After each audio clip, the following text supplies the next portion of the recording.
So also on the Canon stand here at Photokina 2018 is the new adapter which allows Canon EOS R lenses to be used with existing Canon EF lenses. And David's joined me here. So David, just tell us about this adapter. Yeah, so this is really exciting. The reason being is you can not only just use EF lenses, but you can use EFS lenses. So our lenses that normally fit on like the 80D or cameras like that.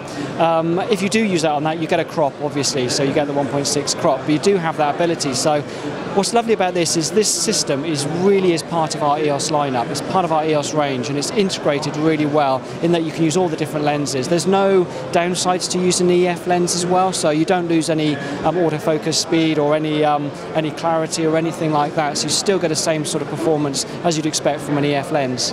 And the beauty of it is as well that you get this adapter with the camera in the box, which is fantastic. That's really, really good. But there's also two other adapters available as well for people who might want to use their lenses with this new system.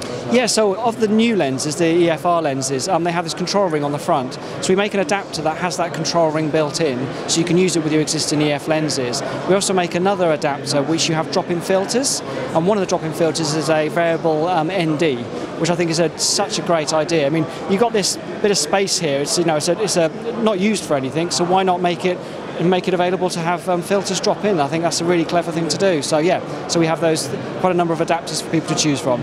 That's great. Thanks, David, just for telling us a bit more about that. So there we go, the new adapters here at Photokina 2018 being shown to us. We're now going to move on and take a closer look at some of the other things going on here at this fantastic show.